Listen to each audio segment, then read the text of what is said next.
Kumusta ang mga pensioners natin, lalong-lalo na yung mga beneficiary pensioners ng SSS? Nakapag-confirm na ba kayo? Nakapag-fill out na ba kayo ng iyong annual confirmation of pensioners form at na-send na ba? Dati-rati nung nagtatrabaho ako sa bangko, may mga akop kami doon sa bangko, pero sila naman ay nasa Pilipinas. Doon kami ang nagko-confirm na sila ay buhay pa. Pero ibang case naman kung ang mga pensioners ay beneficiary na nasa abroad. Kaya dito sa videong ito, ituturo ko kung paano kayo mag-confirm kapag kayo ay pensioners na nasa abroad. Kaya panoorin nyo na ito.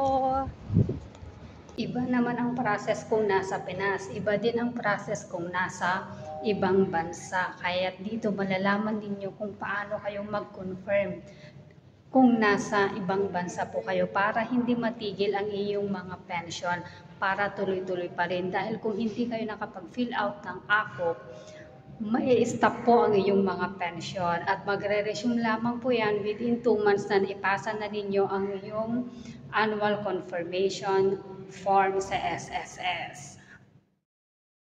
Search natin ang AKOP Form SSS download. Then select natin ang first search result na nagpakita. We will be directed to the SSS website. Click natin download forms. Magpapakita lahat ng available forms ng SSS, pero piliin natin dito annual confirmation of pensionaries. For this specific case, dito tayo sa annual confirmation of pensioners for surviving legal spouse pensioner. Bakit kailangang mag-comply sa AKOP o yung annual confirmation of pensioners program? Ito ay ginagawa taon-taon para patuloy ang pagtanggap ng monthly pension subject to their continuing eligibility to the said benefit in accordance with the Social Security Act of 2018.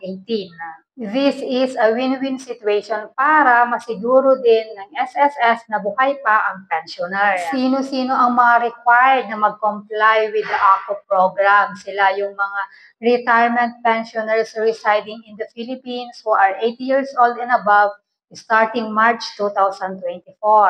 Retirement pensioners residing abroad, at ito yung i-discuss natin kung paano ninyo magagawa ang AKOP program.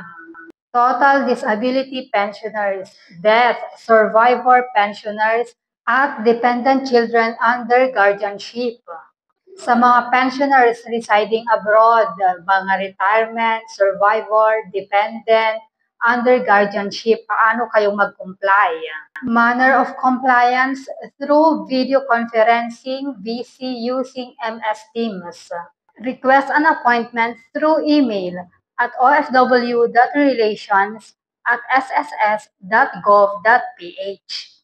Then, wait for SSS email confirmation on the AKOP VC appointment. Pwede rin kayong mag-comply through corporate email of Foreign Representative Office or OFW Contact Services section at ofw.relations@sss.gov.ph. Sa subject line ng email, isulat ang subject na AKOP Compliance Pensioner's Name. At meron pang chest level photo or snapshot of the pensioner holding a current newspaper wherein the headline and the date of the publications are prominently displayed or having a background of news, showing the current news headline and date. Ang date kung kailan ninyo ipapadala ang email ay dapat same date ng newspaper o kaya yung headline news sa TV na background.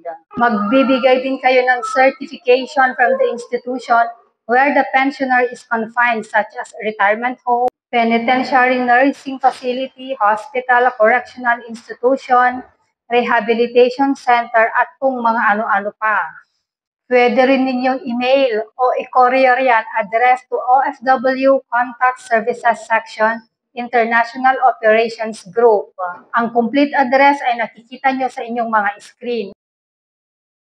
Sa mga pensioner na total disability pensioner ang dahilan, meron kayong karagdagan na ipapasa. Total disability pensioner na residing abroad. Aside sa duly accomplished AKUP form at saka yung picture na holding the newspaper, merong mga certificate na kailangan ninyong ipasa. Kailangan ipadala din ninyo ang recent medical certificate issued by the attending physician or any government physician indicating complete physical examination findings and current medical situation. At ang certified true copy of result of laboratory procedure done within 1 year from the birth month. Etong AKUP form ay may Part 8. Yung Part 8 to be filled out by SSS na. Wala na kayong pakialam dito at hindi na kailangang fill upan. Part 1 is the deceased member's data. Isulat ang SSS number, last name, first name, middle name, date of birth. Sa Part 2, pensioner's data, isulat ang type of pension, SSS death or easy death. Usually ito ay yung SSS death. Tapos isulat ang common reference number kung meron man. Date of birth, SSS number, last name, first name, middle name, suffix. Isulat ang complete address. Street name, barangay, municipality, province, country. Telephone number, mobile number, email address, at postal code. Kung nakigamit lang ng mobile number at ang Gmail ay hindi yung Gmail account ninyo, meron dyan consent at kailangang pirmahan ng nagmamay-ari ng email account o kaya yung mobile number na nilagay ninyo sa form na ito. Sa Part 3, ito yung representative payee's data kung ang pensioner is under the care of a representative payee. Usually, hindi naman yan. Part 4 is the questionnaire. Isulat kung meron kayong dependent, minor, incapacitated children under the pensioner or representative payee's care and custody. Isulat ang kanyang pangalan, SSS number, date of marriage, date of employment or self-employment, date of birth. Sa Part 4B, has the pensioner been remarried or is currently cohabiting with another person? Nakipag-asawa ba ulit, ikinasal ulit, o may kinakasama na, isulat ang pangalan ng kinakasama at ang date of remarriage or cohabitation. Sa Part 5, certification and data privacy notice and agreement. Sa Part 7, self-declaration or non-remarriage or non-cohabitation. Pirma lang kayo at ang date kung hindi kayo nakipag-asawa ulit. Sa Part 8, to be filled out by SSS Receiving Branch. Hindi nyo na ito kailangang fill outan. O ayan, ganyan lang kadali mag-fill out.